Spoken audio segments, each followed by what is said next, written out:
Hey my nerds, welcome back. This is the first in a new playlist, this time where we're exploring the use of science and technology in setting and how this affects the story. A lot of readers never think too much about technology that authors allude to in their stories, but the same can't be said for the author. Technology influences pretty much every aspect of the story, from the plot to character development. Just look at the example of how stories were affected by the inclusion of mobile phones.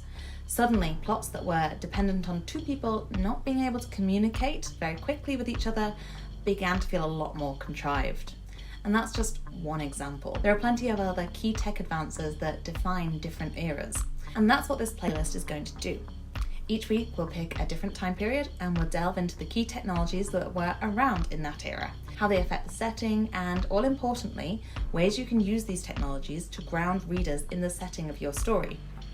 Let's see how we get on, shall we? For our first week, we're starting with the gas lamp or gaslight setting. Never heard of it? Well, now you have. It's typically the recreation of Victorian England in a secondary world setting. So, 19th century. A good example would be The Lies of Loch Lamora. Why are we starting with the gas lamp genre?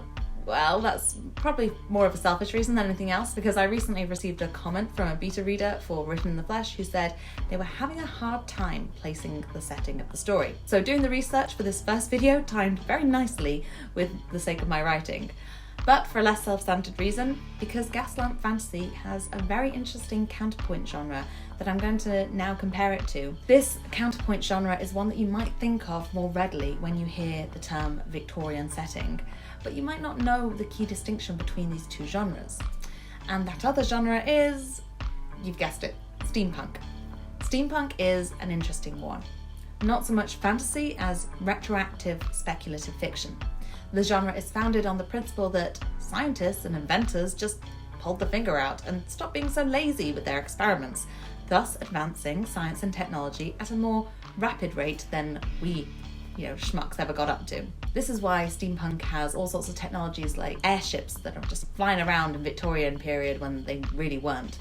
But the difference between these two genres is an important point to linger on. Because what this distinction is saying is that whether the author chooses to change history through the use of more advanced science and tech, or through the presence of magic, is what decides whether a story is historical fantasy or retroactive sci-fi. And good luck to all the stories that do a little bit of both and have to fight for territory in both sci-fi and fantasy. That's always a hard thing to do. This distinction is a key point for this playlist that I want to address now, because I'm very keen on getting your suggestions for the playlist about which eras to tackle next. Just drop them in the chat with the time period and the location. Remember, 19th century England is going to have very different tech from 19th century Japan. I'm keen to get your requests, because if I can help you out with your areas of interest, then that's a great place for me to start. But what I also want to do, and I will do if you ask very nicely, about how you want an era to be affected by the acceleration or absence of a particular technology.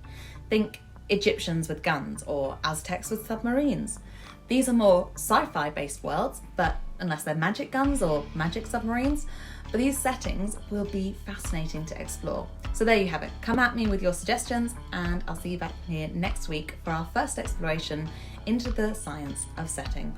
All right, my nerds, have a good one.